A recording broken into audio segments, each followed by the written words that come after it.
Hello, everyone. Thank you for joining us at the CGLCC's 2020 Digital LGBT and Global Business Summit. My name is Judith Smith. I'm the Director of Sourcing, also leading our Supplier Diversity Program with Sun Life, a proud sponsor of the summit and this next session. It is now my pleasure to introduce our next session, How to Adapt When the World is Changing. Our presenters are Peter Zerp, Supplier Inclusion and Diversity Manager with Accenture, and Tim Morton, Managing Partner at Prompta. This session will be moderated by Robin Dillard, publisher, businessequalitymagazine.com. Thank you and enjoy the session.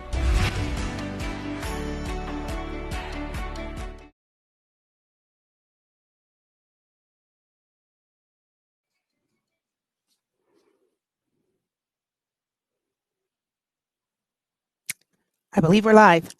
Good afternoon, Peter and Tim. It's really nice to get together today to have a conversation about how to adapt when the world is changing.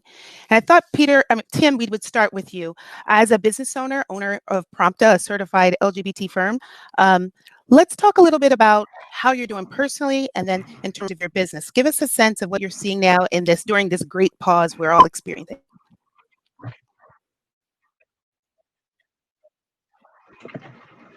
Thanks so much, Robin, and good afternoon, everyone. And my whole career has been about change management. I started my career working on a transformational change that it caused so much havoc. It really was a business case where people just were not part of the change. And what we're going through right now, this is unprecedented time. It's a watershed, and it is the time for change, and that change is coming, as Daryl mentioned in his opening. So, from me personally, going through this period, I count my blessings every day, and of course, I've had ups and downs. The biggest thing that I needed to do when this first started was we needed to close our office. We needed to make sure that all our people, all our change management people, and our coaches were safe, and we had to pivot to make sure that we were supporting both our team and our clients. And with our clients, the most important thing was we just had to listen. We had to spend some time listening about what they were doing in order to survive and get their people. So we supported them with change and business transformation. We helped with some corporate mental health support, and we provided support on working remotely. And from a Prompta perspective, some of the things that we've seen is leaders are under a lot of pressure, and they're under a lot of pressure to pull back on what the business has deemed as most important. And what we've seen is that they're pulling back on diversity and inclusion. They're pulling back in some cases from a supplier diversity perspective. Instead of using external change consultants, they're using some of their own internal people. And in this time where we need change management, we need those soft skills, we're seeing a real pushback from some companies. But I do see hope, and I see that businesses are starting to transition, and they're starting to realize, hey, we did what we needed to do. Now we need to pivot, we need to transition, and we need to start to look to the future while we embrace the past.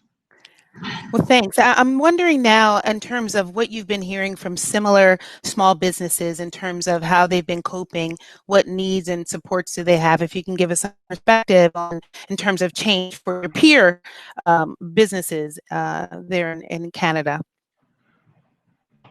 Yeah. So what we've heard from other business owners and other entrepreneurs is a lot of pressure, where they're seeing things that they wouldn't normally have seen, and this is normal when we're going through disruptions. A lot of the behaviors that we normally see, from our partners or corporate, they get thrown out the window sometimes because of stress and because of fatigue. We're also seeing where leaders of small teams are getting burned out. The days are getting longer. Meetings are starting earlier. They're going later, and so what we've seen is folks reaching out to different organizations. The CGLCC has been amazing. Local government has helped. and it's really important. One of those things for all of us entrepreneurs is we've got to remember to put our mask on first. We can't help others if we're not okay ourselves. That makes so much sense. Why don't we move the conversation along and bring in our good friend Peter? And from the perspective of a large corporation and a big player in the supplier diversity space and globally, give us a sense of the. Let's start with mental health and move from how the employees and engaging in your organization, how that's going, and then we'll move into a little bit about your program in particular and how you're dealing with change. Sure. So first of all, thank you very much for having me today. I'm, by the way, based in Amsterdam in the Netherlands. I'm not in Canada, so it's just past 7 p.m. over here, but it's really great to be with you all. So I work for Accenture, a company that has more than 500,000 people that, with COVID-19, all of a sudden, most of them had to move from working in offices at client sites to working from home and remotely, and that's quite a change, and it also has an effect on your mental health. And like Tim just said, people, you get up, you have your breakfast, and you just go to work. But now you go to work, just go to the office in your home, which means that you start early, you continuously work, and then at the end of the day, just like me here at 7 p.m., hopefully at 8 p.m., you stop. And at the same time, you try to juggle your family life. Some of us have children, so it's a lot of things happening, and that can put a lot of stress on you. And at the same time, you have the anxiety of, this pandemic will follow. Probably with an economic crisis, what's going to happen to me? What's going to happen to my family? What's going to happen to my job? So a lot to deal with. And thankfully, Accenture has a lot of great programs that help engage our employees as much as possible. And one of them is our mental health program, because everybody has a mental health, but some of us have mental health issues. And we need to make sure that people who are not feeling okay today, and it's okay not to feel okay today, that they get the right kind of support from us, and that their leaders and their managers and the people who we call career counselors have that extra antenna to understand, what they're going through, and start a conversation with them to help them, so that they can, continue to feel engaged working for our company, whether they work in an office or work remotely. Thank you for that. I just want to reiterate, this is a period of pause for our planet, right? This COVID-19 experience, and we're having this great pause, and also this great movement going on, disruption, unrest, politically. It's a difficult time. And in a lot of cases, many of our small businesses are taking the brunt of the impact, the economic impact of this pause. So Tim, I'm just wondering, this idea of pivoting, tell us a little bit about your business and change management in particular, and what are some of the principles we can help offer to some of our peers, small business owners, in terms of how they can adapt during this time of change. You have any insights, gems for us? Oh, thanks, Robin. And what's so important here, and you've touched upon it with everything that's happening with the Black Lives Movement right now, is that we can all be change leaders. We can all have a voice in allowing change to start to happen, and being that change. So one of our key things is everybody can lead change throughout the organization. And you can do it personally, and you can do it professionally. And one of the things that we've seen, and it doesn't matter the size of the company, we've seen it from Fortune 100 companies to companies with 2 people, is that the number one reason that companies fail during transformation and during disruption is lack of visible leadership and sponsorship. And it's so important right now for leaders to lead. It's a trying time for everybody, but leaders need to lead, and character matters. Everything people do and say matters. And it's important as a leader to take a breath and be able to say, okay, am I acting with the values of my company. So I want to share a quick story. We were, as a change management company, we were asked to go help out a global company. They were having huge problems in Australia. Both times, huge transformational failures. And the global CIO had said they don't know how to manage projects. They don't know how to go through a disruption. So please help them. And what we found was that the leaders within that organization didn't know how to be active and visible sponsors. They didn't know how to be consistent. They didn't know how to share messages around change. They didn't know how to create a vision for their people. And during this time, it's so important for leaders to step up. You don't have all the answers. You're not going to have all the answers, but you've got to show and create a path for your people. We haven't seen things like COVID-19 in the past, but we've seen tremendous disruption that's happened in organizations. You know, one of the key ones is a merger. Nobody knows what's going to happen, who's going to end up where. There's so much uncertainty, but you've got to build a roadmap and you've got to plan for that transition. And people need to hear a vision. So even from a COVID-19 perspective, the first thing we need companies to do is we need them to redefine their goals. It's so important.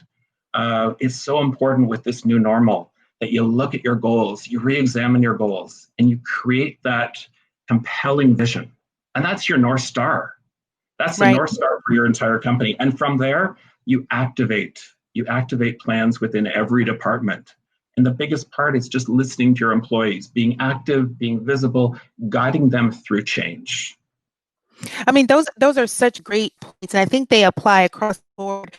And Peter, as a leader in a major corporation and having a global perspective, give us a little bit of, as you as a leader, chiming in on and going off of what Tim's saying about, re-examining your goals and making sure they're aligned. Because when things are happening like the COVID-19 and the Black Lives Matter, and there's this global movement, sometimes you do have to tweak sort of what you're thinking and what you're saying and making sure you're in, and that's part of change.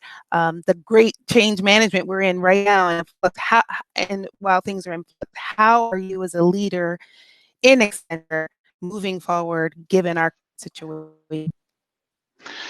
Well, I have to look at it because I'm a procurement person, so I have to look at it with my procurement head and see how can I, with the program that we are running, transform my supply chain. And of course, we were already doing that because by having a global supplier inclusion and diversity program or responsible buying program, you are already trying to transform your value chain and your supply chain by making it more responsible, looking at your carbon footprint, for instance, but also looking at how can I make this more inclusive? How can I engage more innovative, smaller, diverse businesses into that supply chain, and helping them transform our business and the businesses of our clients? So we're already doing this, but it is now more needed than ever because these businesses, some are struggling, of course, because they're small, and that's why we have that program that help them to tackle the challenges that they have right now and the different challenges that they have right now. But others, they see opportunities here, and they see opportunities by selling certain services or products that we now need.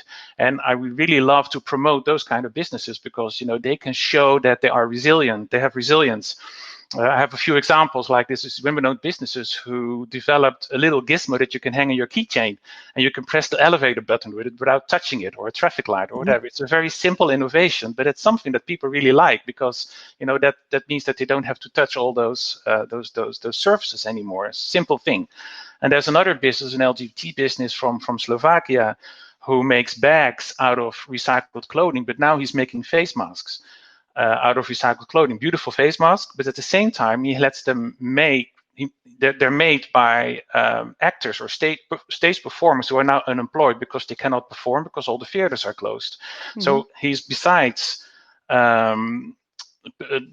creating products that we at the moment need, at the same time helping others. So he's also a social entrepreneur. And these are the kind of businesses that I'm looking for our supply chain.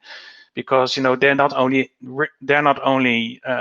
growing their business, but they're also transforming the economy. and they're also building businesses with a purpose. And that's what I would love our supply chain, but also Accenture as a business to move to, if that makes sense. No, it absolutely does. And when you think about this, it's like this is this big pause. We're all, I don't think it's going to get simpler.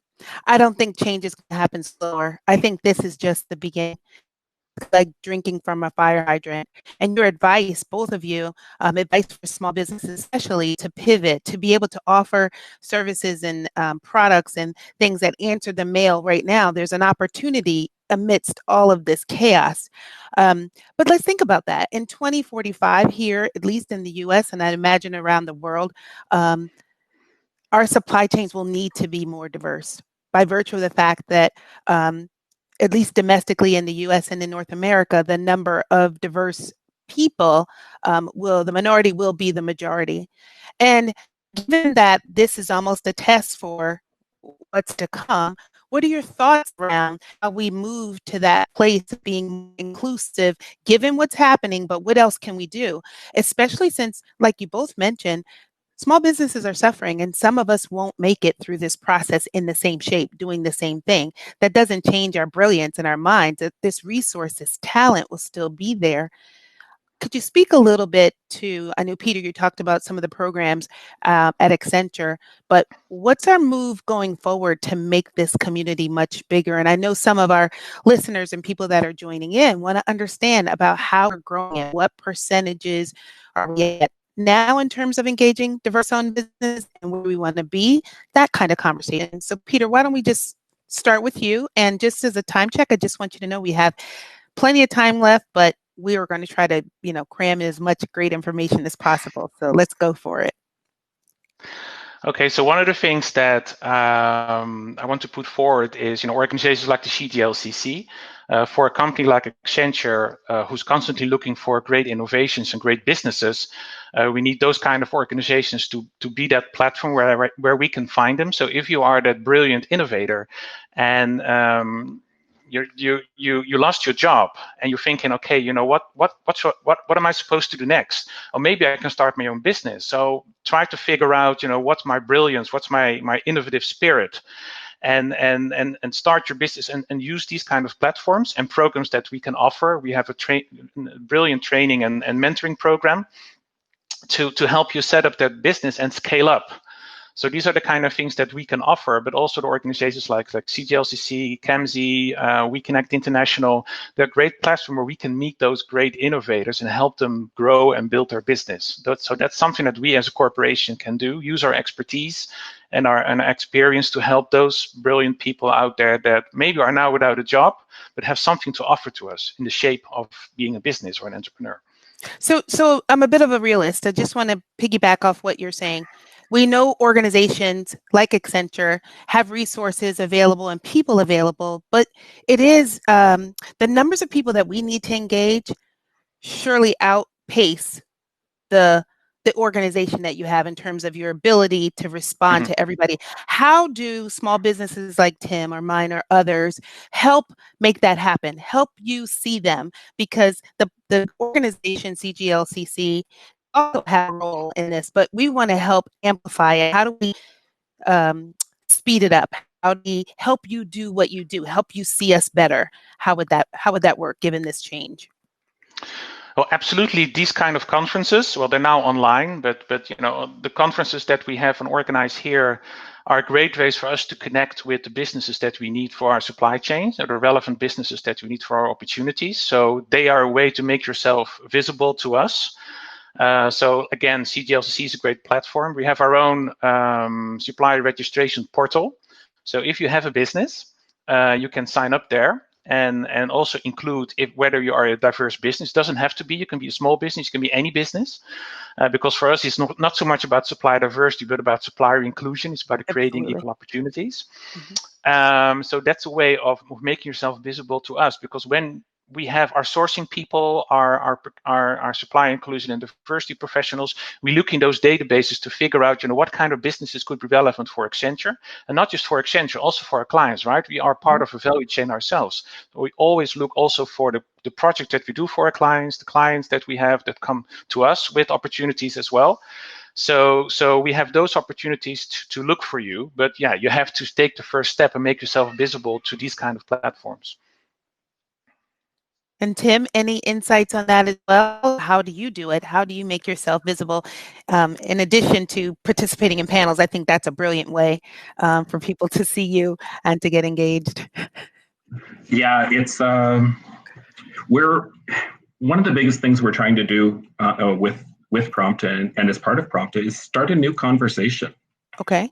We're not going back to the way things were. Things will change, and it's really important too. We're trying to help companies change their cultures bit by bit, and culture can be changed, but it's not something that's going to change. That's going to change overnight.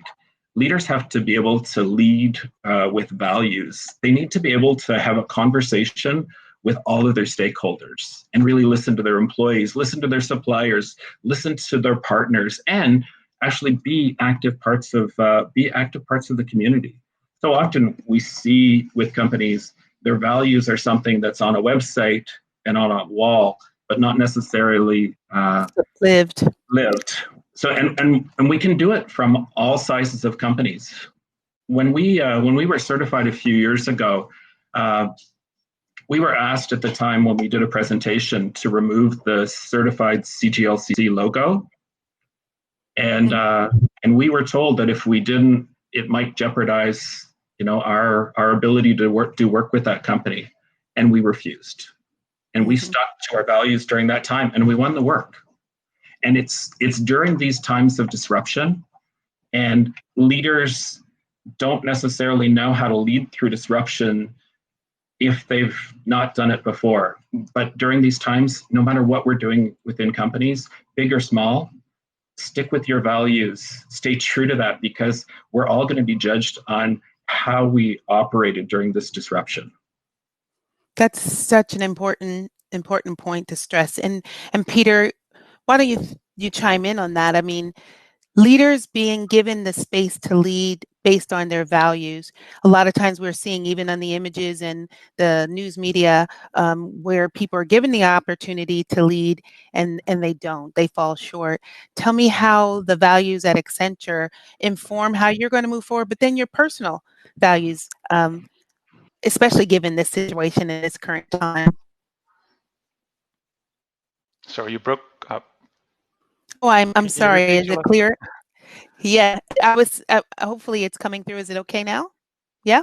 Yes, could be my connection too. Sorry. Yeah, go ahead. Sorry. No, I see green lights on my screen. So what I was saying was, given that leaders should be able to lead through their values personally, but aligned with the corporation's values, I'm wondering now how you personally are leading through your values aligned with Accenture's, and especially during this time when globally we're talking about the Black Lives Matter, and we're talking about police brutality. We're talking about all these things that impact, and it's really a time where corporations are showing up, governments are showing up and acknowledging things.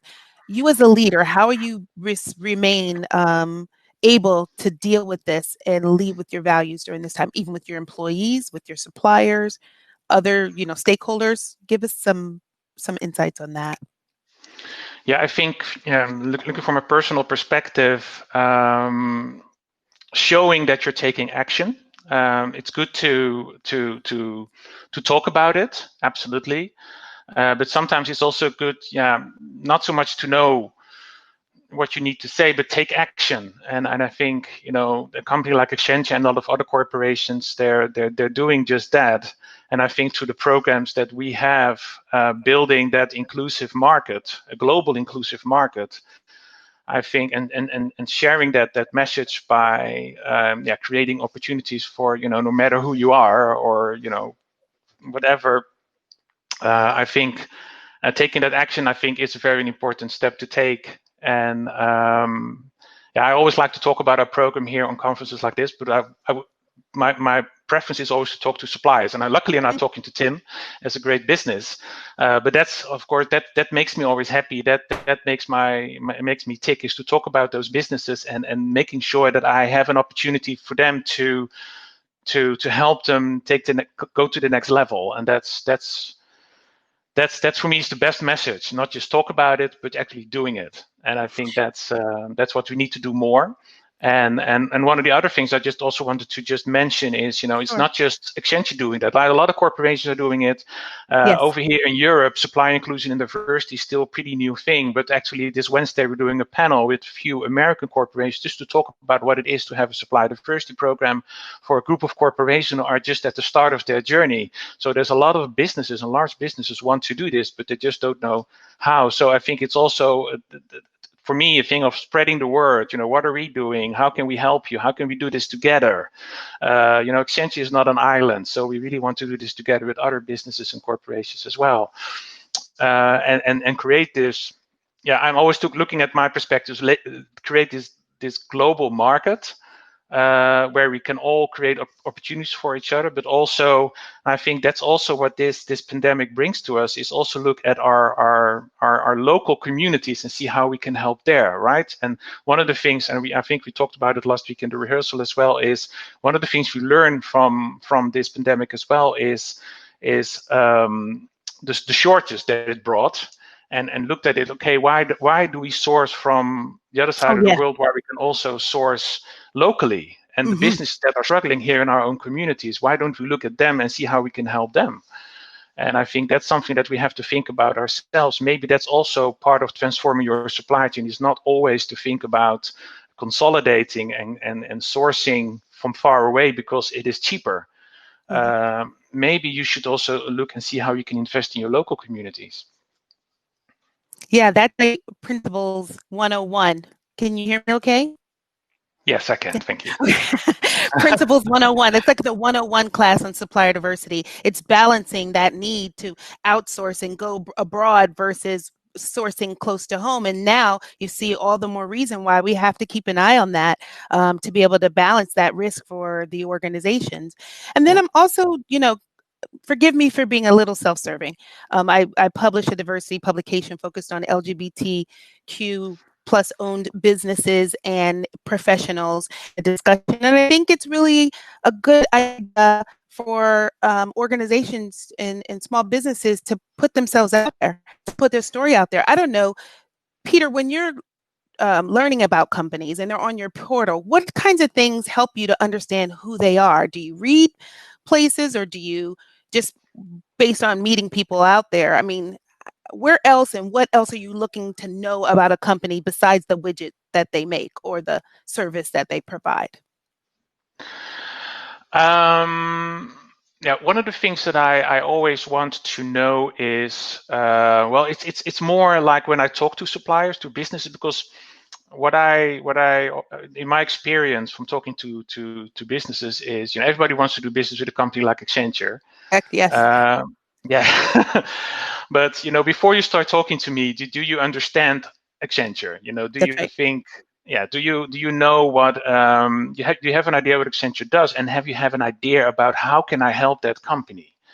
Accenture is a company, like, if there's a technical innovation, we think about how we can use that technical innovation for any client, whether it's a client in the food business or a client in aviation. How can we use that innovation? And I like those businesses to think in the same way. I have an innovation. How can Accenture use that? And then start your conversation with that, because then you have me, because then I can understand, I can make the connection. And that's what I want to learn from the business, not just that they created an innovation, but that they created an innovation and thought about how it can help Accenture, how it can help a TD Bank or any other corporation. Yeah, that makes sense. So I think it's part of dispelling some of the mystery, because when folks come to conferences and run into you, Peter, I'm sure you're getting tons of business cards. You're getting shaking hands with lots of people, maybe having coffee, and I don't know how much it all. I'm sorry, I don't know if you can hear that. Okay, sorry, I have timers because I want to be respectful of people's time. But basically, being able to stand out and make those connections to the value of the bottom line for Accenture, TD Bank, Sun Life, I mean, whomever it is, you have to do your homework and understand the business and how you're going to bring value to that business. Absolutely. Yeah. Okay, so I'm thinking we have quite a few questions coming up, and I'm being told that our moderator is fielding questions for us, and so I'm going to take a look now and see there are a few. We're about 15 minutes to answer questions, so let's go there.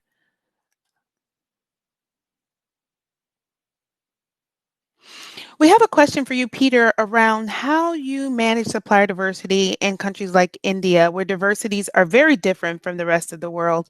How they define diversity is very different than the Western world. Are there insights on how you deal with a country like India? Yes, well, we do have, of course, have a supplier inclusion and diversity program, a local program in India. We're actually going to launch, we have our mentoring and training program, which is called our Diverse Supply Development Program. We're actually going to launch this in India, hopefully this year. It has been delayed due to COVID, of course, but in India as well. And yes, of course, different markets. We have it currently in 18 countries. And so different markets, different playing fields. So we really look at and India is a big market for Accenture, right? It has our biggest employee base, so it's a really important country for us. And we look at how the different cultures work as well, but it doesn't just go for India. It also goes for a country like the Netherlands or China or Australia. So it's really different. But what we do use for that is that we have our local people on the ground. So we have our champions network, and we actually have somebody within our team in India as well, and they really cater the program to how it can work in India. Okay, good. And then we also have a question for you, Peter, around Accenture's. Do you track the portal engagement and the numbers of suppliers that are there and how they are participating in any opportunities or bids? Is that something that Accenture tracks? Yeah, we do track opportunities and we do track spend. We cannot publish everything externally, but yes, we do also track how it works and yeah, whether it makes progress or not, and where we can steer to make it work better. Yeah, but we do have a good progress tracking on that. Okay, we want to make sure it works, right? This doesn't make sense if somebody puts his profile in and then nothing happens with it. Nothing happens, right? No. So before we move on to talk to Tim, there's one more question around supplier diversity, inclusion, and sustainability, which I know that's part of your scope as well. Given and this must be speaking to the comment you made about sourcing closer to home, but this question is asking, what do you think the effect will be with the decline in globalization on your program in the future? So what? Sorry, can you repeat that question? Sure. How do you think supplier diversity, inclusion, and sustainability will be affected with the decline of globalization? I think, like I just said, like you also mentioned, I think supply inclusion and diversity doesn't mean that we have to do it on a global level. I think because we have a program in at least 18 countries, but we're trying to grow the program in other markets as well, is that we really can focus on the local markets. We have a great network of champions, procurement professionals, and internal stakeholders who know how the market locally works, and they drive our program on a local level. So we don't necessarily, it's a global program, but it doesn't necessarily mean that it all has to be globally connected. We can also do business with local businesses. It doesn't mean that if we steer our program from Amsterdam, for instance, that we don't source in Amsterdam or we don't source in India. We do it locally as well. Does that make sense? Or no, that.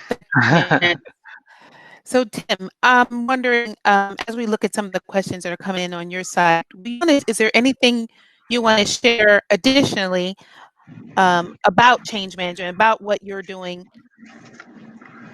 Yeah, thanks, Robin. And I do see there's a question here about what's a common error that leadership makes during times of change and duress.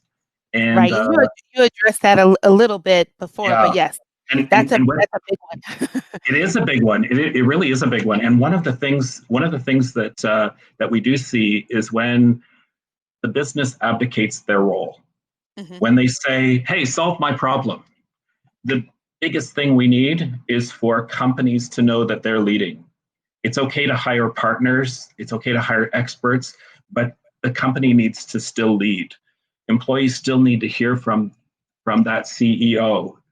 People managers need to hear from their boss. So that's one of the biggest things is don't outsource your problems. You still own them, and you can get expert help to solve them, but just don't outsource them. The other thing that's a tweetable moment. We need to stop. Anybody who knows Tim's Twitter handle or Instagram, that don't outsource your problems. Okay, I'm sorry. Go ahead.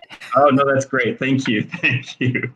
And the other thing too is during these times we're going to have to transition, and we're going to have to listen to our employees. And so one of our clients last week had wanted us to kick off support for their Pride Month activities. Mm-hmm. And with everything that was going on with the Black Lives Matter movement and everything that's impacting all of our people, we realized if we were going to play fun and games or trivia, we were going to be missing the mark with that company. So we've worked with them, and what we've done to support them is put in some sessions around inclusion. And really building upon inclusion. So diversity is so important, but we need inclusion as well, and we need to be sensitive to what's happening within our communities, what's happening to our employees, what they're dealing with. We need to give them all the support they need, but we really need to understand and hit the mark as leaders as we're supporting others. That's so important to really think about. I'm still going back or not push your problems concept. I mean, and we've also touched a little bit on other businesses. I mean, given this situation, the way we work, Peter, has really changed. People are working from home. Like you said, they may be caring for family members, children, parents. They have the responsibility of distance learning for their kids, plus working. This is a whole new dynamic. And I think when we talked before, you talked about some of the business models where companies are saying, hey, we're not going back in the office. I mean, there's some serious changes, and that applies to small businesses as well. But Peter, any insights on some of what you've seen in terms of trends in that way? It's changing the way we work. Yes, well, I'm used to that because I work from home all the time. Yes, I think looking at a company like Accenture, I still we see, like I just said, we have 500,000 employees, and we had to move from working in offices at the clients to working from home. And it's quite an operation, but we also, because we are a change management company ourselves, also have to help our clients make that transformation. And it's amazing how you see that people. That organizations are resilient. They are able to make that change. Is that what you mean? Sorry. Yes, absolutely. And we do have another question that just popped up, and I think you may have answered before, but I'll just not put words in your mouth. Someone's asking specifically, who manages the Accenture program in Canada specifically? Is there a specific team? We do have local people in Canada as well, but you can connect with me if you like, and I can always make the introduction. Wonderful. But we do also have a development program in Canada, so it's we have a very mature program over in Canada. So, if you don't mind, can you give us just a little bit more information about the development part of the development program? What exactly are you meaning? Mm-hmm. Yeah, so we call it our Diverse Supplier Development Program. It's a training and mentoring program. And what we do is we select diverse businesses that are relevant for Accenture, for our clients. And we bring them into a class, usually 12 months, sometimes some countries it's 18 months, and host and organize symposiums where we have Accenture people, senior people, hosting training sessions about certain topics that are interesting for those businesses, that help those businesses to grow. Usually also we help them understand what is it like to supply to a company like Accenture. But sometimes, people really, like I said before, everybody wants to do business with Accenture, but sometimes they don't understand what it takes. Mm-hmm. takes a lot of investment just to participate in a tender, let alone sustain a long-term relationship with a company like us. There are certain expectations. Our development program, helps them to understand that. And then there's also the mentoring part. The mentoring part is we connect a diverse business or small business with a senior level Accenture employee, hopefully in the same industry, that during that period of time, 12 to 18 months, have meetings with them or conference calls with them, and just peel down their business, sit down with them, and help them to maybe sometimes transform the way they do business, or help them with certain challenges that they have, making a financial plan, anything that's needed for that business to grow. And we do that now so Canada is one of the countries, but we do it in the US, Canada, the UK, and South Africa, and hopefully this year we're going to launch in India, Germany, and in Mexico. And I think for us, it's our key component of a program, because we do see the impact. To give an example, in the US, where we're really tracking our spend really well, we have around 34% of our spend is diverse, but 15% of that spend comes from the graduates from our DSTP. So we do see the impact. We do see that these businesses that graduate from our program are able to have a long-term relationship with us. So that's why we would love to roll it out in more countries, because we do see the benefit of it. There's a benefit, yeah. So we're getting close on time. I thought we would close out by talking a little bit with Tim. Let's giving the small business perspective. But number one, supplier diversity, number one, is about getting the products on the truck and delivered, or the services delivered, whatever kind of business. The bottom line is you, as Accenture, have to get your supply chain delivering on whatever it is you're in business to do. And it's also routes to talent and new routes to market. When I'm thinking about small businesses, Tim, what is it that you could give in terms of advice to small businesses out there about pivoting, about thinking about providing talent, providing new routes to market for customers, potential customers like Accenture? What is it that you can share with your peers from your perspective about advice for how to handle change during these times? Yeah, thanks, Robin. I think one of the key things is to remember that supplier diversity it's not a sprint. This is a marathon, and it's really important to build relationships. It's really important to be authentic, to be real. It's really important that you're clear about what your services are, what you offer, what your values are. And it's so important to reach out, make relations with those supplier diversity managers, with those corporates. Be active in your community, and have a little bit of empathy too along the way for supplier diversity folks who are just swamped as well. Yeah, I think it's the best thing we could say for our champion diversity practitioners, supplier inclusion practitioners. They are human too, and sometimes we have to go a little bit further and help them do their job by providing the information they need. And I really appreciate this conversation with you guys today. I'm sure the people that are listening in, we're at about 2 minutes before we're closing out. I'm going to say we're all open to you reaching out to us, contacting us. Tim, as a business owner, longtime certified business, to get some insights there. And Peter, about Accenture in particular, but what corporates are looking for in terms of supplier diversity, inclusion, and sustainability. And for me, I want to know your story so I can share it broader, broadcast it wider, let people understand how they can engage with you and what's your why. Is there anything else we need to share with our audience at our 1 minute mark, at least by my clock? I think just happy Pride, everyone. And yeah.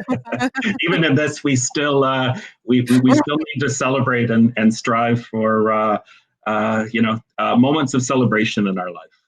And yeah. And, it's been so great being on here with you, Peter, and with you, Robin. Thanks. Thank you. And I think just to say that happy Pride, it's one of those things we have to remember, is to embrace embrace all of our inclusion, our intersectionality, all of what we are, and make that come forward in how we live and where we serve and how we do business. Absolutely. Indeed. Well said. Embrace Okay. equality. Happy Pride. Happy Pride. Happy Pride. You know,